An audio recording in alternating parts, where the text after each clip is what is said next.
नमस्कार। NIOS के योग अभ्यास श्रृंखला के प्रोग्राम में आपका स्वागत है। आज हम प्राणायाम के बारे में सीखेंगे।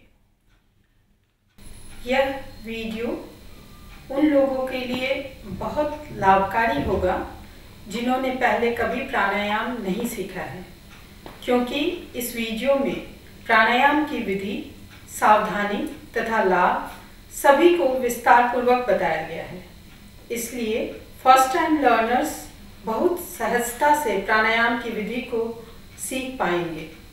जो पहले से प्राणायाम सीखे हुए हैं उन्हें भी इसमें बताई गई सावधानियों और लाभ से जानकारी मिलेगी। प्राणायाम शब्द दो शब्दों से मिलकर बना है, प्राण और आयाम। प्राण जीवन की शक्ति है जो हमारे शरीर और मन को शक्ति देती है और उसे जिंदा रखती है। प्राणायाम में आयाम का मतलब है विस्तार या नियमन। इस तरह प्राणायाम हमारे जीवन शक्ति का हमारे मन और शरीर में विस्तार करना है और इन्हें नियमित करना है। प्राण का नियमन हम सांसों के नियमन अर्थात सुचारित प्रवाह से कर सकते हैं। प्राण शरीर के रोम रोम में प्रवाहित और संचरित होता रहता है।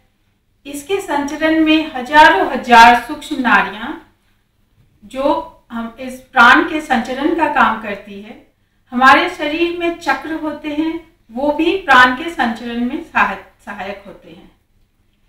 जिस प्रकार छोटी छोटी नाड़ियां हमारे प्राण को सारे शरीर में छोटी छोटी इकाइयों में ले जाती है, उससे प्राण हमारे पूरे शरीर में फैल जाता है। अगर प्राण हमारे शरीर में निर्बाध यानी बिना रुकावट संचरित होती है तो हमारे शरीर के चारों ओर एक आभा मंडल का निर्माण करती है। प्राण शक्ति की गुणवत्ता अर्थात वह कितना क्रियाशील और शक्तिमय है, हमारे मनोस्थिति को निर्धारित करती है।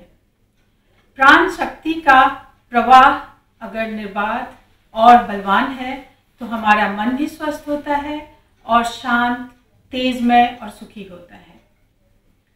तनाव अथवा अन्य किसी कारण से अगर हम गलत ढंग से सांस लेने लगते हैं तो वह जीवन शक्ति बाधित होने लगती है।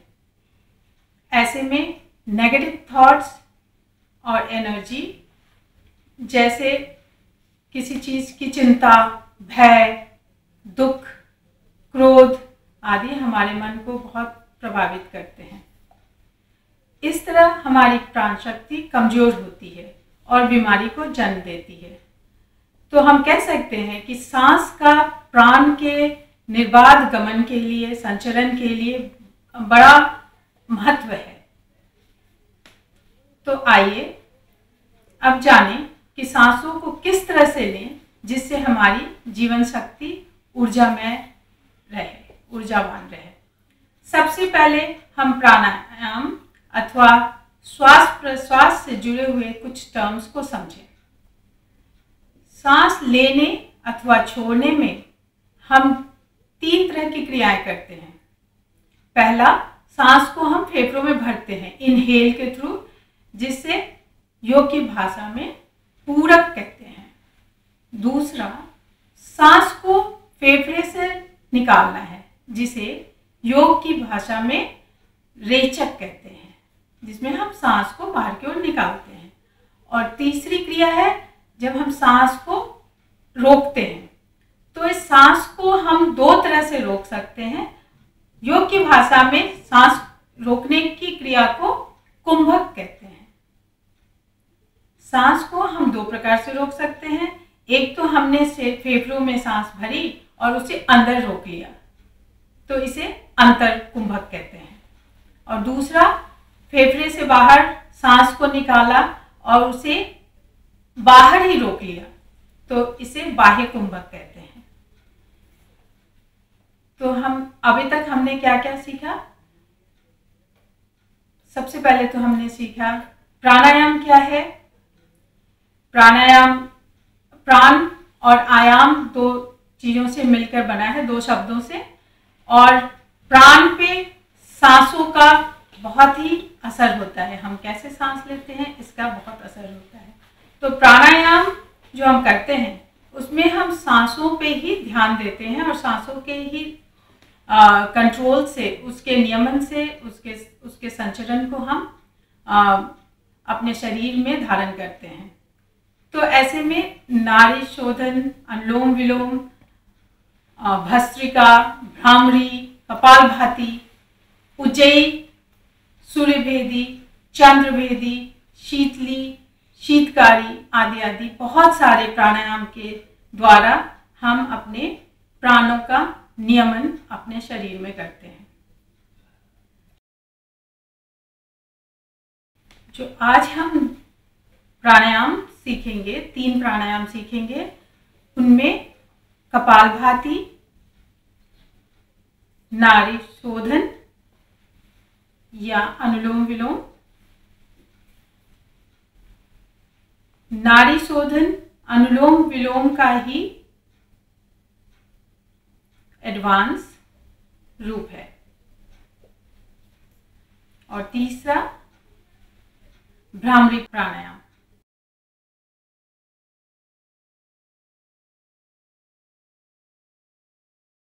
जैसा कि हमने बताया, सांसों को सही प्रकार से लेने से हम प्राण को ऊर्जावान रख सकते हैं। तो सबसे पहले ये जानें कि सांस लेने की सही विधि आखिर है क्या। तो उसके लिए हम सबसे पहले सीखेंगे यौगिक श्वसन क्रिया, अर्थात यौगिक श्वास प्रश्वास की क्रिया। यौगिक श्वास प्रश्वास 3 तरह से लिए जाते हैं। 3 तरह से लिए जाने वाले श्वासों का वो कॉम्बिनेशन है। तो 3 तरह से किस तरह से हम सांस लेते हैं, तो आइए इसे करके देखें। सबसे पहले हम पेट में सांस लेंगे। तो पेट में सांस लेने के लिए सबसे पहले तो आप सीधे बैठें, कमर सीधी, गर्दन सीधी, और ऊपर यहाँ से जैसे कोई थोड़ा खींच रहा है इस तरह से सीधा रखें अपने। प्राणायाम में रीढ़ का सीधा होना और आपके फेफड़ों का खुला होना बहुत जरूरी है। उससे ही हमें प्राणायाम के सारे बेनिफिट मिलते हैं, सारे लाभ मिलेंगे। तो चलें पहले तो हम यौगिक श्वास प्रश्वास करना सीखें। सबसे पहले हम अपने दाहिने हाथ को अपने पेट के ऊपर रखेंगे और बाएं हाथ को ज्ञान मुद्रा में या चिन्ह मुद्रा में रखेंगे, अपने घुटने के ऊपर। सीधा बैठे, धीरे धीरे करके पेट के अंदर पूरा सांस भरेंगे, अपने नाभि को ऊपर की ओर बढ़ने देंगे, आगे की ओर बढ़ने देंगे। तो सांस भरते हैं,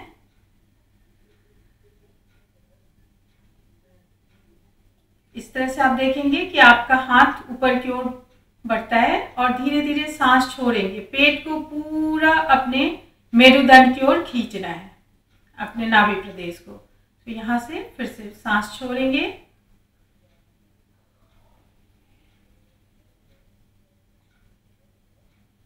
इस तरह से। इसको एब्डोमिनल ब्रीदिंग या पेट से लिया गया सांस कहते हैं। इसमें हम डायफ्राम, जो कि हमारे पेट और फेफड़े के बीच में स्थित होता है, उस पे काम करते हैं। डायफ्राम ऊपर नीचे होकर फेफड़े में जगह बनाता है सांस को भरने के लिए। दूसरा, हम पसलियों में सांस भरेंगे। पसलियों में अपने हृदय प्रदेश में, अपने हाथ को अपने हृदय पर रखें और आप सांस भरेंगे। इस बार आप ये कोशिश करेंगे कि आपकी पसलियां फैलें। तो सांस भरते हैं,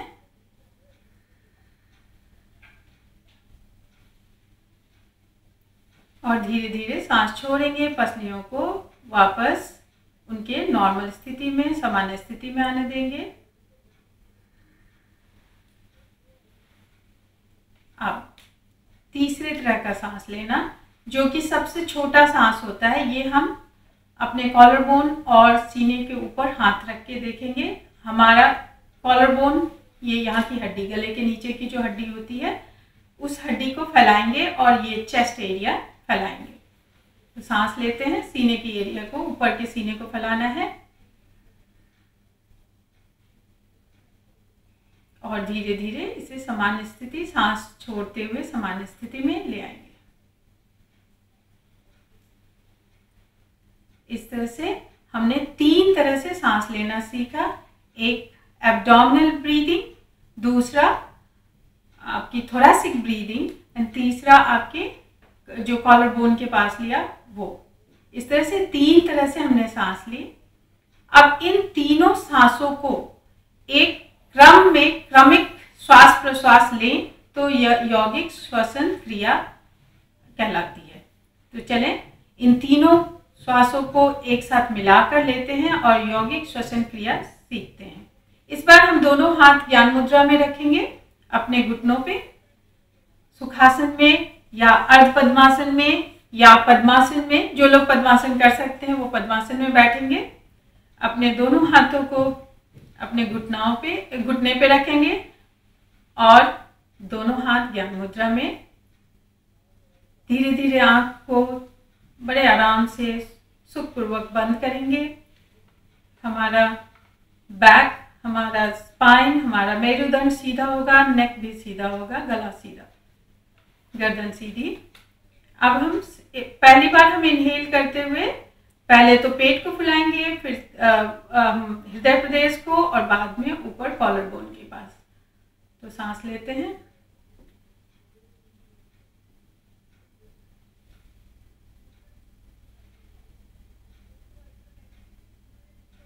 एक बार सांस भरने के बाद हम छोड़ेंगे और विपरीत ढंग से हम सांसों को छोड़ेंगे। सबसे पहले ऊपर के सांस को निकालेंगे, फिर हम हृदय प्रदेश की सांस को निकालेंगे, बाद में पेट को अंदर खींचेंगे।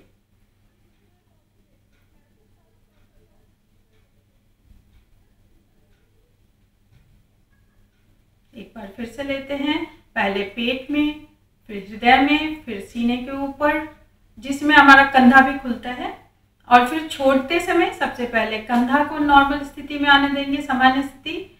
उसके बाद हमारे हृदय और पसलियां सामान्य स्थिति में आएंगी और बाद में पेट को अंदर खींचेंगे। तो इसे करें एक साथ। इनहेल,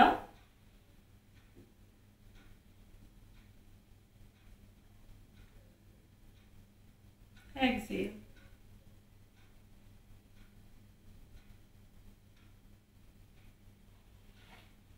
और ये श्वसन अगर हम लगातार करते रहें तो हमारी शरीर में प्राण वायु का संचार बहुत अधिक होगा और ये हमारे लिए बहुत ही अच्छा है।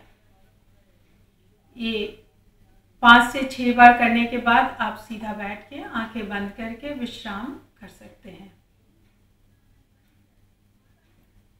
और विश्राम करते समय आप अपने मन को सांसों के आवागमन पे लगाएं, मतलब सांस कैसे अंदर जा रही है और कैसे बाहर आ रही है, इस पे ध्यान रखें।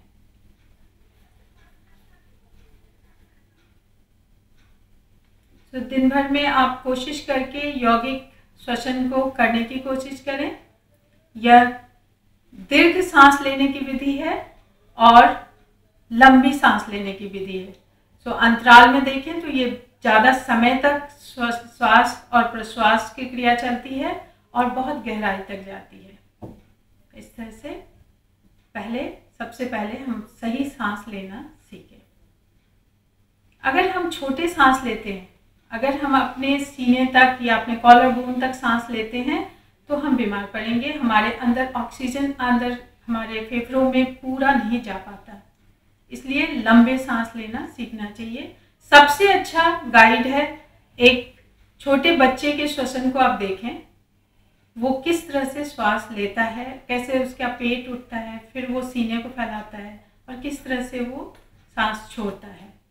इस तरह से हम भी उनसे बच्चों के श्वसन क्रिया को ध्यान रखकर सीख सकते हैं। अब हम कपालभाति की क्रिया सीखेंगे। पारंपरिक हठ योग में इसे श्वसन तंत्र की शुद्धि क्रिया में रखा जाता है। यह हमारी शुद्धि क्रिया का पार्ट है, जिससे हमारा कपाल अर्थात हमारा स्कल चमकने लगता है। इस क्रिया से हमारे श्वसन तंत्र के पार्ट्स, हमारे श्वसन तंत्र के अंग साफ होते हैं, इसीलिए इसे शुद्धि क्रिया में रखते हैं। लेकिन आजकल कपालभाति को प्राणायाम में भी रखा जाता है, जिसे कुंभक के साथ जोड़ लिया गया है, जिससे कि यह प्राणायाम बन गया है। तो आइए सीखें कपालभाति क्रिया या प्राणायाम। लेकिन सबसे पहले जब हम ये क्रिया सीखें, उसके पहले आए जाने कि इसमें सावधानियां क्या क्या हैं, अर्थात किसे ये कपालभाति नहीं करनी चाहिए। सबसे पहली बात, अगर गर्भावस्था में कोई स्त्री है या तुरंत प्रसव हुआ है तो वो तुरंत बाद में कपालभाति ना करें। किसी को पेसमेकर लगा है या फिट पड़ते हों, हर्निया की शिकायत हो, स्लिप डिस्क हो, या किसी पेट का कोई मेजर ऑपरेशन, बड़ा ऑपरेशन हुआ है तो 6 महीने तक नहीं करना चाहिए।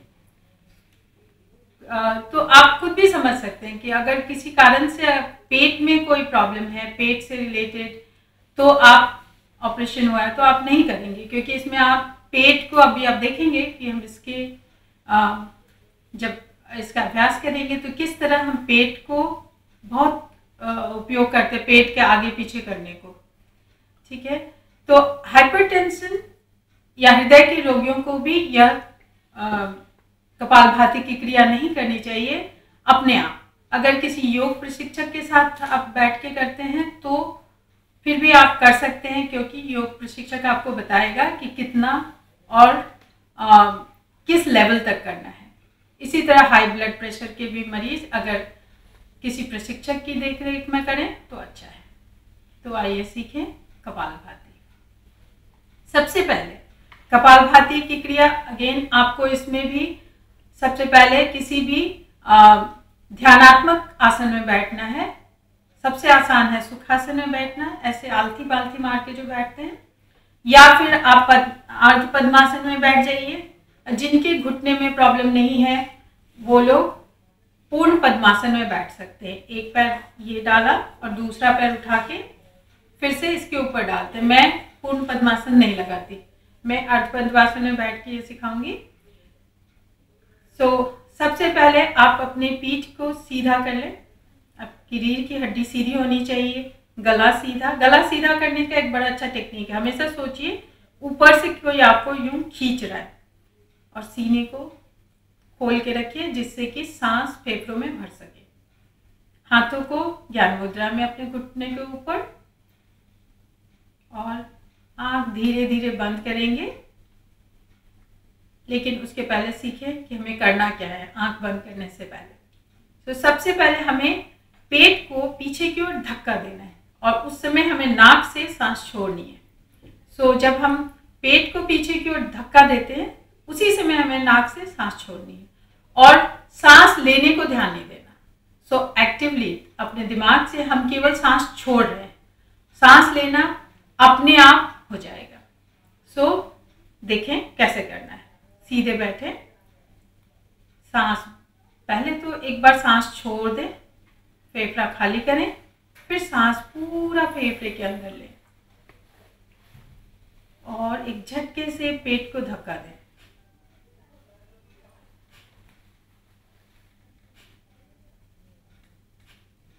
जब भी मैं पेट को अंदर खींच रही हूं, मैं नाक से सांस को बाहर फेंक रही हूं। ये एक रिदम में, एक लय ताल में होना चाहिए। फिर से करते हैं, सांस भरें, और इस बार मैं 5 बार करूंगी कपालभाति का पंपिंग, जो हम पेट को अंदर खींचेंगे।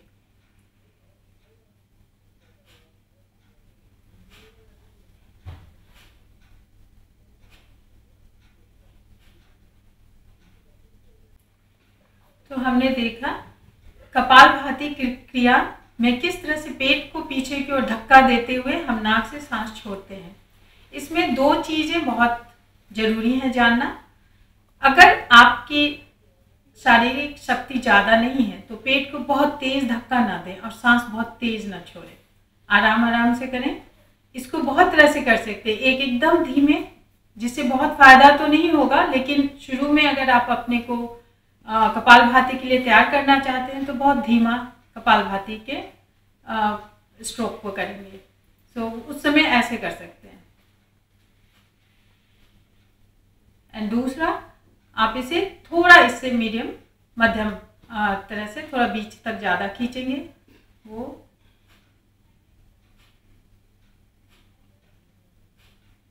और तीसरा होगा, हम बहुत तेज पेट को अंदर ले। अगर आप एक्सपर्ट हो गए हैं तो आप अपने पेट को पूरा आगे पीछे कर सकते हैं। तो इसे ऐसे करेंगे।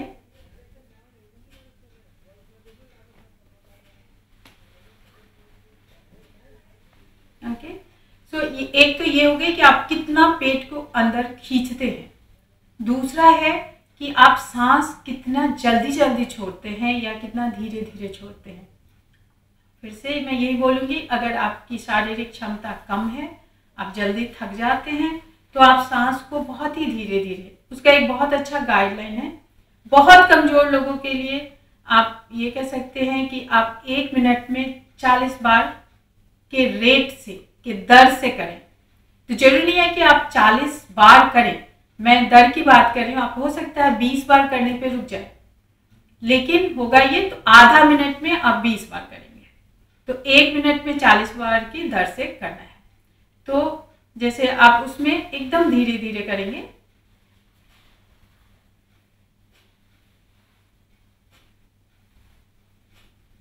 और इस तरह के अभ्यास से जब आप ये महसूस करें कि आप में थोड़ी शक्ति बढ़ गई है, तो आप, सबसे अच्छा गाइडलाइन है 1 स्ट्रोक अ सेकेंड। इसका मतलब 1 सेकेंड में 1 बार पेट को धक्का मारना, 1 स्ट्रोक लेना। और उसके लिए आपको अगर आंख खोल करके करना पड़े तो आप सामने घड़ी लगा लें। बड़ी वाली दीवार की घड़ी को देखते हुए 1-1 सेकेंड पे कर सकते हैं। थोड़े दिन में आप जान जाएंगे कि वो कौन सी स्पीड है। आप आंख बंद करके भी उसे कर सकते हो। अगर आपने घड़ी लगाई और घड़ी में टिक टिक की आवाज़ आती है, तब भी आप आंख बंद करके आराम से 1 सेकेंड में 1 स्ट्रोक कर सकते हैं। और धीरे धीरे जब आप अभ्यास में काफ़ी एडवांस हो जाते हो, आप एक्सपर्ट हो जाते हैं इसके, तो आप अपने स्पीड को धीरे धीरे बढ़ाते जाएं। और ये आप पे है, आप कब इसको करते हैं, बस थकान महसूस नहीं होनी चाहिए। तो आप जितना भी करें, एक थकान के हद तक नहीं जाना है। और जब भी आपको लगे कि आपने 20 स्ट्रोक में ही आप थक रहे हो, तो आप एक बार रुक जाएं, लंबी और गहरी सांस लें, नॉर्मल सांस लें और फिर से दूसरा चक्र आरंभ करें। शुरुआत में 20-20 के 2 चक्र बहुत होते हैं अगर आपकी शारीरिक क्षमता कम है। फिर आप इसे बढ़ा के 40-40 के स्ट्रोक कर सकते हैं और उसे भी 2 या 3 बार करें। तो धीरे धीरे आप कोशिश ये करें, अगर आप इसे अपने स्वास्थ्य के लिए करना चाह रहे हैं तो कम से कम 5 मिनट करें। और 5 मिनट लगातार नहीं करना, इसे आप रोकें। 20 स्ट्रोक 40 स्ट्रोक अपनी क्षमता के अनुसार करके रोकें। सांस नॉर्मल लेंगे सामान्य तरह से। इस तरह जब हम सांसों को सामान्य कर लें, फिर से दूसरा चक्र आरंभ कर सकते हैं। तो आप जितना कंफर्टेबली अपने आराम के अनुसार, कभी भी बहुत ज़्यादा अपने पे जोर दे के बहुत तेज सांस करके हाँफते हुए नहीं करना। योग किया ही इसलिए जाता है कि आपको आराम महसूस हो, शारीरिक और मानसिक दोनों। तो इसलिए इतना ही करें जितना आपको अच्छा लगे। और धीरे धीरे जब आप अभ्यासरत होंगे, धीरे धीरे जब आप अभ्यास में आगे बढ़ेंगे, अपने आप ज़्यादा कर पाएंगे। और आप ज़्यादा करोगे तो आपकी क्षमता और बढ़ेगी, फिर आप और ज़्यादा कर सकते हैं। तो 5 से 15 मिनट तक आप कर सकते हैं, लेकिन शुरुआत में ही 5 मिनट तक करने की कोशिश नहीं करना। अब ये देखें कि हम जब ये कपालभाति करते हैं तो इसके हमें फ़ायदे क्या क्या है, हमें क्या लाभ मिलते हैं। सबसे पहला लाभ तो हमारे श्वसन तंत्र के जितने भी अंग हैं वो साफ होते हैं, उनकी सफाई करती है कपालभाति। तो कपालभाति करना अच्छा है। और दूसरा, इसका मेटाबॉलिक रेट बढ़ता है, क्योंकि आप इससे श्वास को छोड़ते हैं, बाहर लेते हैं, जिससे हमारे अंदर ऑक्सीजन बढ़ता है। इससे चय अपचय की दर बढ़ती है। ये हमारे नाड़ियों को शुद्ध करता है। जैसे हमने शुरू में कहा कि नाड़ी हमारे प्राण का संचार करती है, तो नाड़ियों को शुद्ध होता है। इसका मतलब ये कि उसके अंदर अवरोधों या रुकावटों को दूर करता है, जिससे कि प्राण का संचार हमारे शरीर में बढ़ जाता है। यह क्रिया या यह प्राणायाम डायबिटीज के रोगियों के लिए बहुत ही लाभदायक है। इसमें हम पेट को आगे पीछे करते हैं, इससे हमारे पैनक्रियाज का भी अच्छा मसाज होता है। पैनक्रियाज जो हमारे उदर में है, जिससे हमारा डायबिटीज के लिए इंसुलिन का प्रवाह होता है। इससे हमारे शरीर में रक्त का प्रवाह भी बढ़ता है। इससे ब्लड सर्कुलेशन ठीक होता है। पाचन तंत्र की कार्य क्षमता बढ़ाता है। वो इस तरह से कि जब मेटाबॉलिक रेट बढ़ेगा तो हमारी पाचन शक्ति भी बढ़ेगी, ऑक्सीजन ज़्यादा होगा, एनर्जी ज़्यादा बनेगी, पाचन अच्छी होगी। इससे मानसिक शक्ति का विकास होता है, इसलिए बच्चों को चीज़ों को याद रखना आसान होता है। जो बच्चे बहुत ज़्यादा हड़बड़ाहट में और बहुत ज़्यादा शैतानी में रहते हैं, वो अगर करें तो मन को शांत भी करता है ये। ठीक है, एकात्मकता बढ़ती है, कंसंट्रेशन पावर बढ़ जाती है। इस तरह से ये मानसिक और शारीरिक अशुद्धियों को बाहर करता है। पेट के विभिन्न अंगों जैसे लिवर, किडनी को सुचारू रूप से काम कराता है। इन सब के लिए यह बहुत अच्छा है। श्वसन तंत्र के अलावा यह पाचन तंत्र के लिए भी अच्छा है। इस तरह से हमारा कपालभाति, जो कि बहुत ही आसान क्रिया है, शुरू में जब आप करते हैं तो हो सकता है कि आप सांस जब ऐसे छोड़ते हैं तो गले से आवाज आ जाए, या फिर आप में वो रिदम, वो लय और ताल ना बैठे कि सांस पेट को पीछे खींचा तो नाक से सांस नहीं निकली। तो आप पहले उसको करेंगे। कोई भी चीज थोड़ा सा प्रयास करने से, थोड़ा अभ्यास से अच्छा हो जाता है। तो एक बार वो लय और ताल आ जाएगा तो बड़े आराम से आप कपालभाति कर सकते हैं। एक बार फिर देखते हैं कपालभाति की प्रक्रिया। आंख बंद,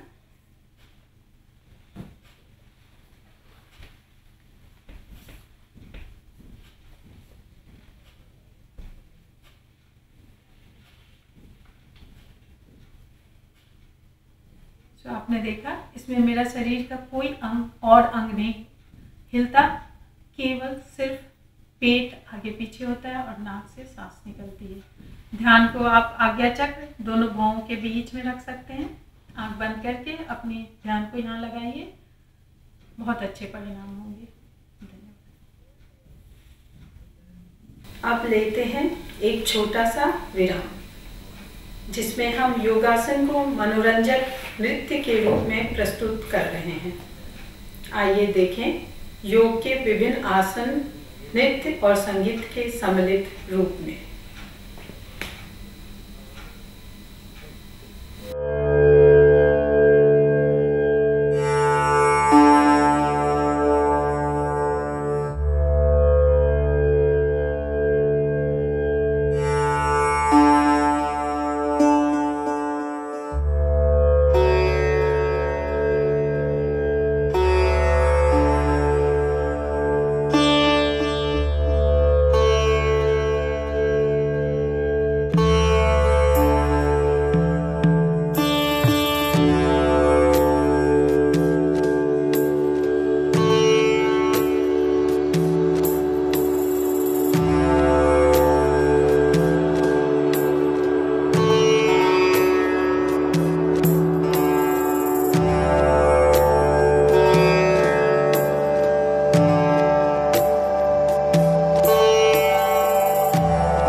आपको यह नृत्य योग मनोरंजक लगा होगा। अब हम प्राणायाम सीखने की प्रक्रिया को पुनः आगे बढ़ाते हैं। अब हम नाड़ी शोधन, जिसे प्यूरिफिकेशन ऑफ नर्वस सिस्टम भी कहते हैं, और अनुलोम विलोम प्राणायाम का अभ्यास सीखेंगे। जैसे कि नाम से ही पता चलता है, नाड़ी शोधन शरीर की समस्त नाड़ियों का शोधन अर्थात सफाई करती है। नाड़ियों में ही प्राणों का प्रवाह होता है। नाड़ियों के संचार में अवरोध या रुकावट पैदा होने से रोगों की उत्पत्ति होती है। और ये अवरोध या रुकावट क्यों पैदा होती है? इसका कारण ये है कि तनाव, शरीर में उत्पन्न टॉक्सिन, किसी मानसिक या शारीरिक आघात से या दोषपूर्ण रहन सहन से ये पैदा हो जाती है। अब जब हम अशुद्ध नाड़ियों के कारण हमें जल्दी सर्दी लगती है, हमें डिप्रेशन हो सकता है जिसे विषाद कहते हैं, मानसिक शक्ति की कमी,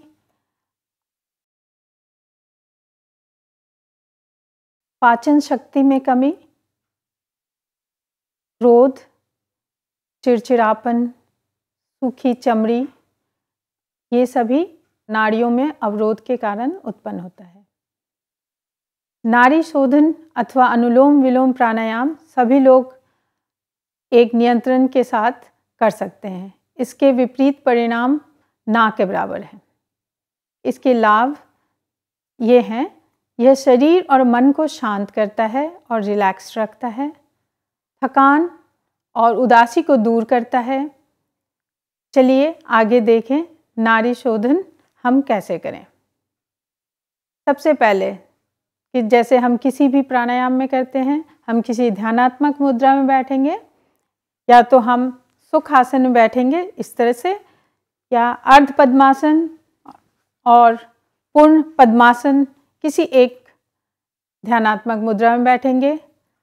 सबसे पहले दोनों हाथों को अपने घुटनों के ऊपर ज्ञान मुद्रा में रखेंगे और थोड़ी देर के लिए मन को शांत रखेंगे। हमारी कमर सीधी, रीढ़ की हड्डी पूरी सीधी और गर्दन सीधी, ठुड्डी फर्श के समानांतर। अब हम हाथ के पोजीशन देखेंगे। सबसे पहले लेफ्ट हैंड को ज्ञान मुद्रा में रखते हुए राइट हैंड, दाहिने हाथ को हम विष्णु मुद्रा में लाएंगे। ये है हमारा विष्णु मुद्रा। इसको करने के लिए अगर आप सीधे देख सकते हैं इसे कैसे करना है, तो आप ऐसे इस मुद्रा को बना सकते हैं। अगर इसमें आपको परेशानी हो रही है तो मेरा गाइडेंस ये है कि आप पहले ऐसे 4 उंगलियां बंद करें और लास्ट की 2 उंगलियां खोल दें और इस तरह से आप बैठ जाएं। अब नाड़ी शोधन के लिए सबसे पहले आँखों को हल्के से बंद करेंगे, सांस पूरा बाहर निकालेंगे, फिर दाहिने नथुने को, राइट नॉस्ट्रिल को दाहिने अंगूठे से बंद करेंगे। आपका हाथ ऐसे ऊपर नहीं, आप थक जाएंगे प्राणायाम करने में। अपने कोहनी को नीचे रखें, कंधे एक दूसरे के बराबर और सीधा बैठें। बाएं नथुने से धीरे धीरे सांस भरेंगे, फिर बाएं नथुने को बंद करते हुए दाहिने नथुने से सांस को बाहर निकालेंगे।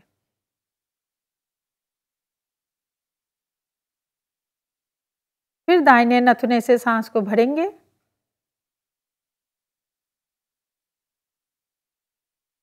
और फिर दाहिने नथुने को अंगूठे से बंद करेंगे और बाएं नथुने से सांस को बाहर निकालेंगे।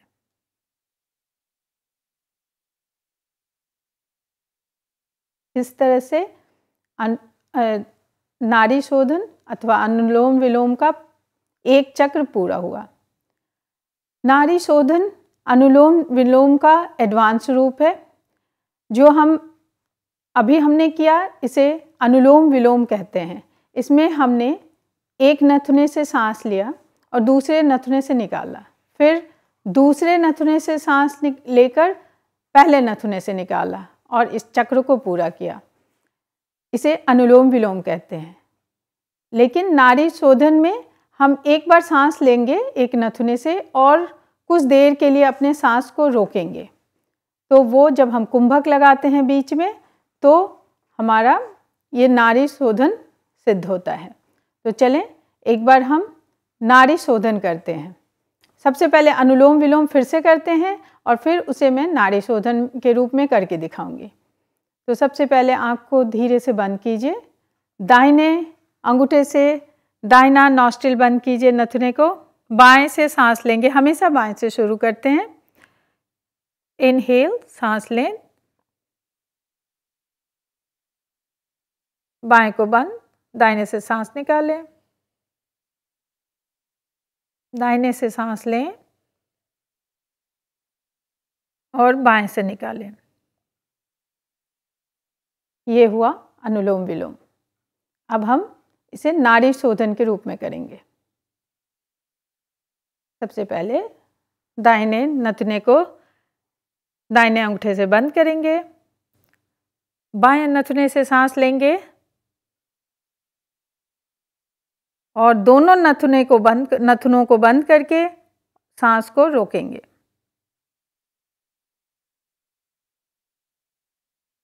फिर एक कंट्रोल के साथ दाहिने नथुने से सांस को निकालेंगे।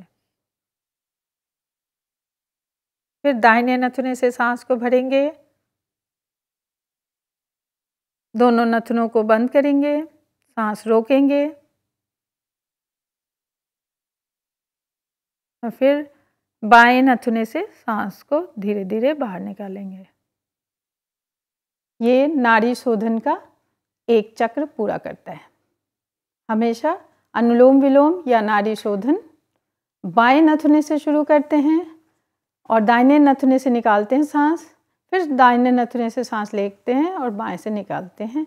इस तरह एक चक्र के बाद दूसरा चक्र, तीसरा चक्र, आप जितना देर आराम से कर सकते हैं हम नाड़ी शोधन का अभ्यास करते हैं।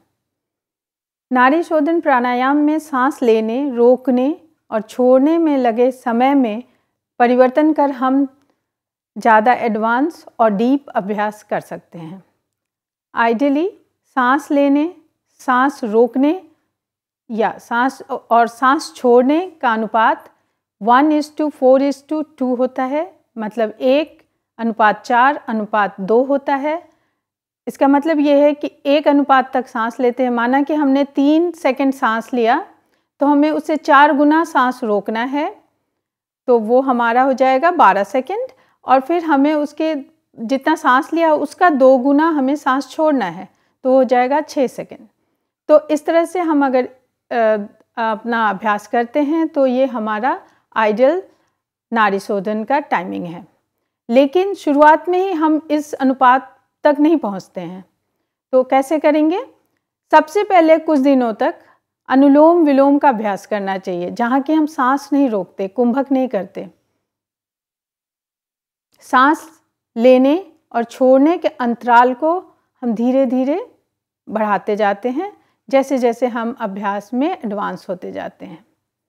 तो सबसे पहले आप ऐसे करें जैसे 3 सेकंड सांस ली और 3 सेकंड आपने बाएं नथुने से सांस ली और दाहिने नथुने से 3 सेकंड छोड़ा, फिर 3 सेकंड दाहिने नथुने से सांस ली और बाएं से छोड़ा 3 सेकंड तक।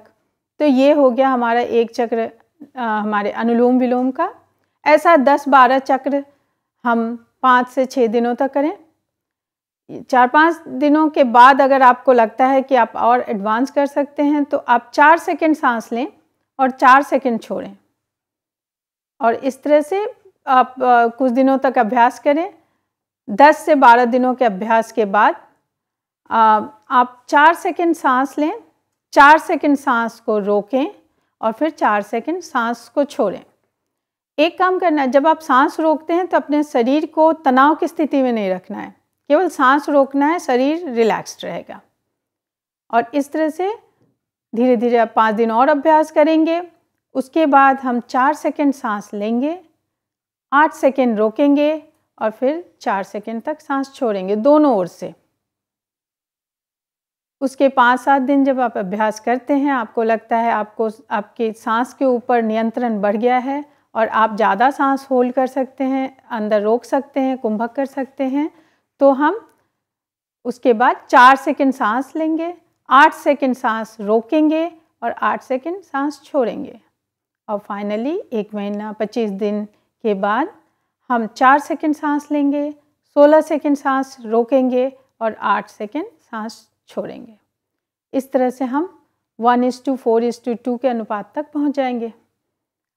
अब हम चाहें कि और भी एडवांस करना है, 3-4 महीने के प्रैक्टिस के बाद, अभ्यास के बाद हम 5 सेकंड सांस लेके 20 सेकंड रोक कर और 10 सेकंड छोड़ सकते हैं। तो इस तरह से आप अपने अभ्यास को अपने शक्ति अनुसार, अपने अभ्यास के अनुसार और एडवांस कर सकते हैं। इसमें सावधानी ये रखनी है, कुछ भी जब भी हम सांस लेते हैं जोर लगा के नहीं लेना है, जब भी हम सांस रोकते हैं तो शरीर को तनाव में नहीं रखना है। तो जैसा शुरू में भी बताया, नाड़ी शोधन मन को शांत रखता है, एकाग्रचित्त करता है और इसके और भी फायदे हैं। यह तनाव को दूर करता है, मानसिक समझदारी बढ़ाता है। ध्यान के पहले इसे करना चाहिए, जिससे कि ध्यान करने में मन शांत रहता है और ये नाड़ियों की सफाई तो करता ही है। एक बात जो मैं कहना भूल गई, नाड़ी शोधन में सबसे पहले ये चीज़ ध्यान देना चाहिए कि जब आप नाड़ी शोधन करें तो आप कोशिश करें आंख बंद करके अपना ध्यान आज्ञा चक्र, अब दोनों जो तीसरी आंख की जगह है, दोनों भौं के बीच में रखेंगे और इस तरह हमारा नाड़ी शोधन प्राणायाम करने की विधि मैंने समझा दी। अब हम आगे बढ़ते हैं और तीसरे प्राणायाम की ओर बढ़ते हैं, भ्रामरी प्राणायाम। इसमें भी हमें एक ध्यानात्मक आसन में बैठना है और ये कोशिश करनी है खासकर भ्रामरी में कि आप एकदम शांत जगह पे बैठे हों। शांत जगह पे भ्रामरी और एक भ्रमर की आवाज़ करके हम सुनते हैं, जिससे हमारा पूरा मन शांत होता है। हमारे माइंड में, हमारे दिमाग पे जितने तरह तरह के सोच आते रहते हैं उनमें कमी हो जाती है, जिससे हमें रिलैक्सेशन मिलता है। तो सबसे पहले ध्यानात्मक आसन में बैठे, जैसे मैं अर्ध पद्मासन में बैठ रही हूँ। अपनी कमर, पीठ और गर्दन सीधी रखें। आँखों को ध्यान से एकदम धीरे से बंद करें।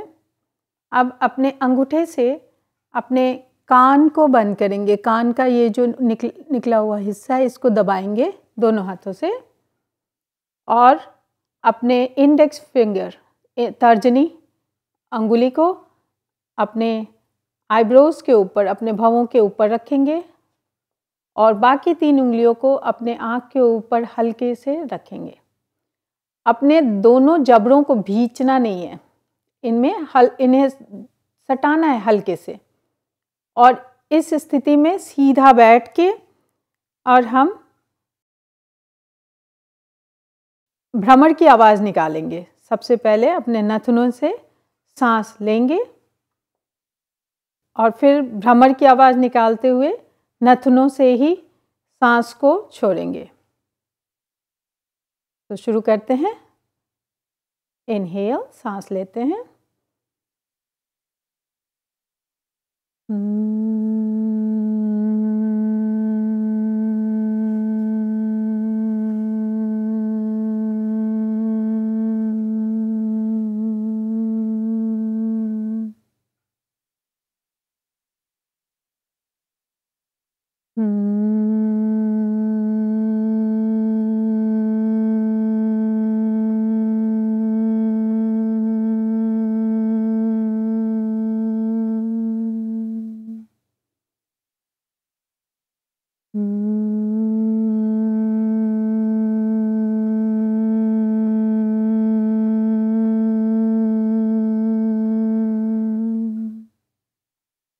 और धीरे धीरे अपने हाथों को ध्यान मुद्रा में रखेंगे। अपनी आँखों को थोड़ी देर बंद रखेंगे और जो हमने अभ्यास किया उसके लाभ को अनुभव करेंगे। हम जब भी ये प्राणायाम करें तो ये कोशिश करनी चाहिए कि हम बहुत देर तक सांस ना छोड़ें। जहाँ तक हम सहजता से कर सकते हैं वैसे ही करेंगे।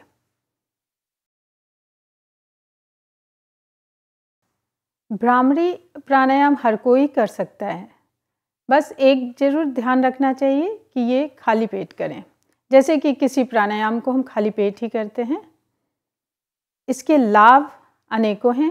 ये मन को बहुत ही शांत करता है, चिंता क्रोध से मुक्ति, गर्मी और सिर दर्द में भी राहत होती है, हाई बीपी माइग्रेन का ये इलाज है, ये बुद्धि को तेज करता है और सबसे ज़्यादा आपका आत्मविश्वास बढ़ाता है।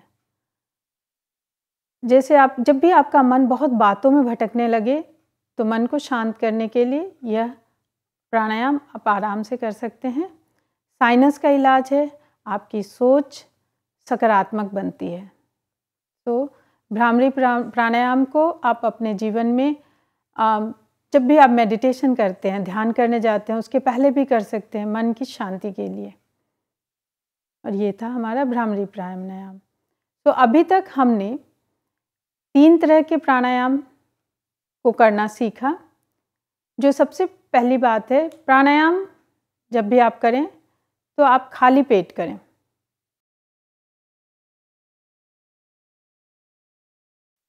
और आसपास का वातावरण शांत और जिससे आपका मन प्राणायाम में लग सके, ऐसी जगह पे बैठ के प्राणायाम करें।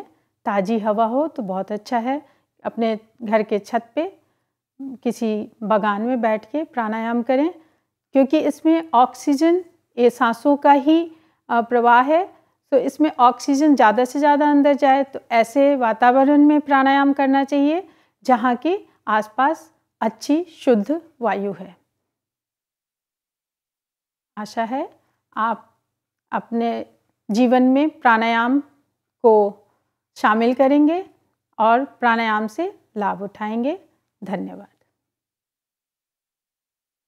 NIOS की इस योग श्रृंखला में आपका स्वागत है। अब हम सीखेंगे पद्मासन या लोटस पोज। पद्मासन बैठकर किए जाने वाले अभ्यासों में एक अभ्यास है।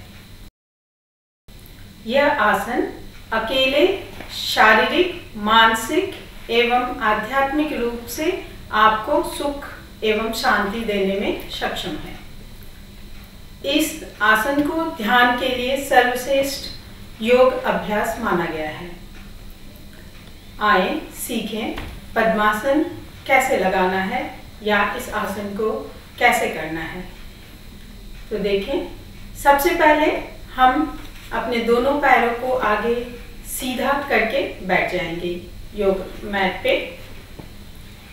अपने हाथों को अपने साइड में जमीन से लगा कर बैठें। इसके बाद दाहिने घुटने को मोड़ें और दाएं पैर को बाएं हाथ से टखने को पकड़ेंगे और दाएं हाथ से दाएं घुटने को पकड़ते हुए दाएं पैर को बाईं जंघा के ऊपर रखेंगे।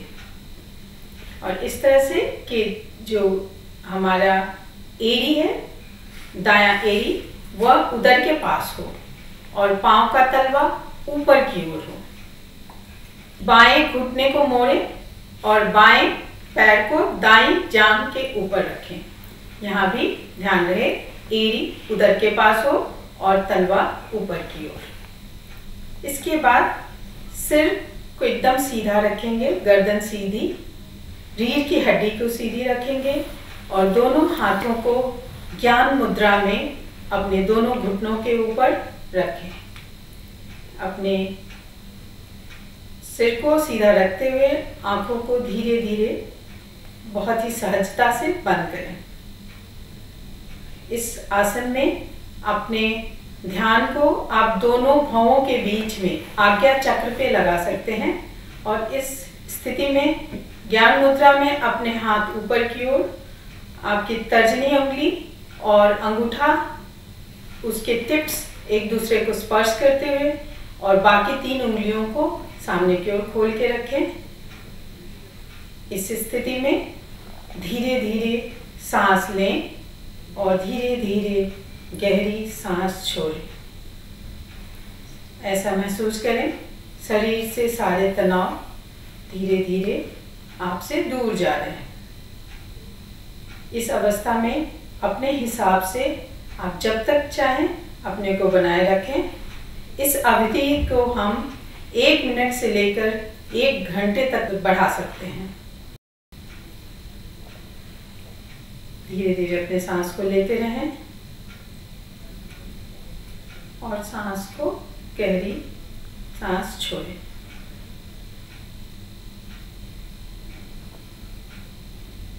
आए हम देखें पद्मासन करने के पहले हमें क्या सावधानी बरतनी चाहिए। अगर किसी व्यक्ति को घुटने का दर्द या टखने का दर्द या कमर का दर्द है तो उसे पद्मासन नहीं करना चाहिए। साइटिका के दर्द वाले को भी यह आसन नहीं करना चाहिए। तो पद्मासन करने के लिए आपके पैर स्वस्थ होने चाहिए, तभी आप पद्मासन लगाएं। इसके बाद हम पद्मासन के लाभों के बारे में जानते हैं। पद्मासन ध्यान के लिए अति उत्तम योग अभ्यास है जो आपको शारीरिक, मानसिक एवं आध्यात्मिक शांति की ओर लेकर जाता है और धैर्य प्रदान करता है। मांसपेशियों के तनाव को कम करता है व रक्तचाप को नियंत्रित करता है। इसके अभ्यास से चेहरे में एक नई रौनक आ जाती है और चेहरा खिला खिला लगता है। यह रीढ़ की हड्डी को मजबूत बनाता है, रीढ़ की तंत्रिकाओं को बल देता है।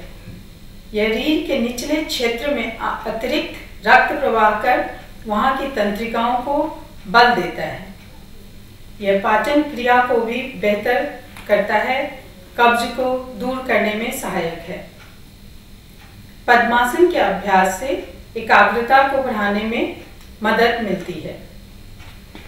पद्मासन का नियमित अभ्यास स्मृति बढ़ाने में भी मदद करता है। इस आसन को करने से पैर में खून का बहाव कम हो जाता है, जिससे खून उदर के अंगों, मांसपेशियों एवं नसों को स्वस्थ और मजबूत बनाने में मददगार होता है। इस तरह से हम देखते हैं पद्मासन के अन्य लाभ हैं। अतः पद्मासन जो लोग कर सकते हैं उन्हें यह जरूर करना चाहिए।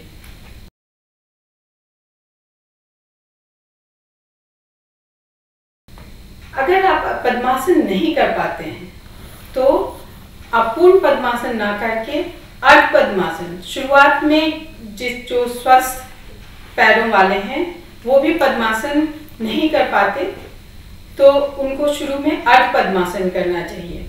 अर्ध पद्मासन के लिए आप कोई भी एक पैर दूसरी जगह पे रखें और दूसरे पैर को जमीन पर रखें। तो आइए देखें अर्ध पद्मासन कैसे करते हैं। आप सुखासन में बैठे हैं। अब कोई भी एक पैर, दाहिना या बायां पैर को आप पहले टखने से पकड़ें और उसे दूसरे जगह पर स्थित करें और सीधा बैठ जाएं। हाथों को ज्ञान मुद्रा में अपने घुटनों पर रखें। यह है अर्ध पद्मासन की स्थिति।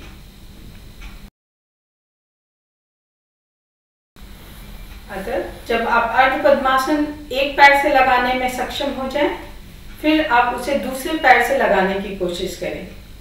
चूंकि पद्मासन करने के लिए दोनों पैरों का लचीला होना जरूरी है, इसलिए शुरुआत में एक एक करके हम अपने दोनों एक एक पैर को, एक बार में एक पैर को अर्ध पद्मासन की स्थिति में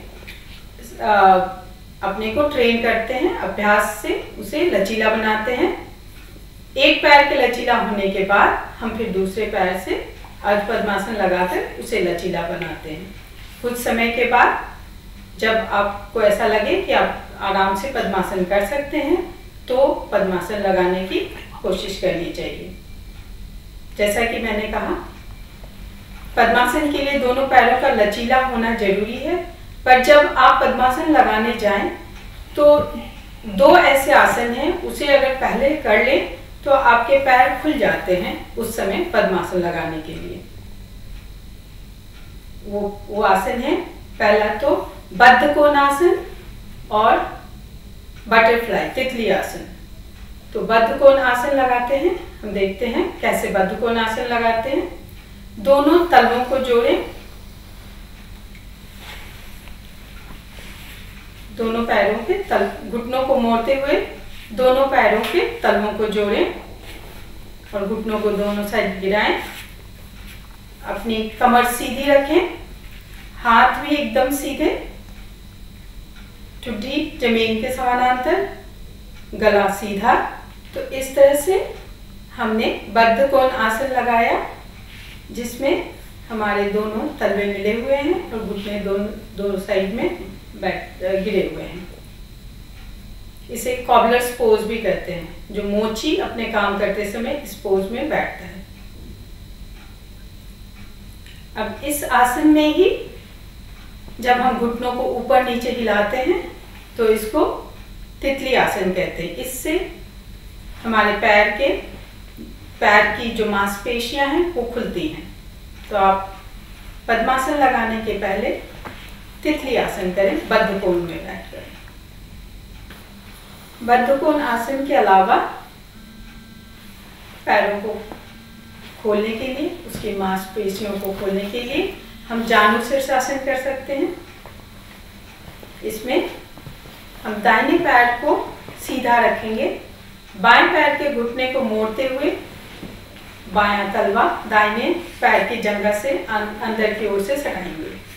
सीधा बैठेंगे, हाथों को ऊपर ले जाइए, अपनी दोनों बाहें ऊपर देखें और धीरे धीरे आगे की ओर अपने शरीर को खींचते हुए अपने टोस को पकड़ेंगे, पैर की उंगलियों को पकड़ेंगे और अपने जंघा को धीरे धीरे विश्राम की स्थिति में लाएंगे, पूरे शरीर को रिलैक्स कराएंगे। इसमें हमारे पैरों के मसल्स खुलते हैं, मांसपेशियां खुलती हैं। इनहेल करते हुए फिर से अपने दोनों हाथों को ऊपर ले जाएंगे, एक्सहेल करते हुए बाहों को नीचे। ठीक है, ये आसन हम दूसरे पैर से लगाएंगे। बायां पैर सीधा, दाहिना घुटने को मोड़ते हुए दायां तलवा बाएं जंघा के साथ में सटा हुआ। अब हम दोनों बाहों को ऊपर ले जाएंगे, सिर को थोड़ा ऊपर करते हुए अपने उंगली की तरफ देखेंगे और अपने हाथ को, अपने शरीर को आगे खींचते हुए नीचे लाएंगे।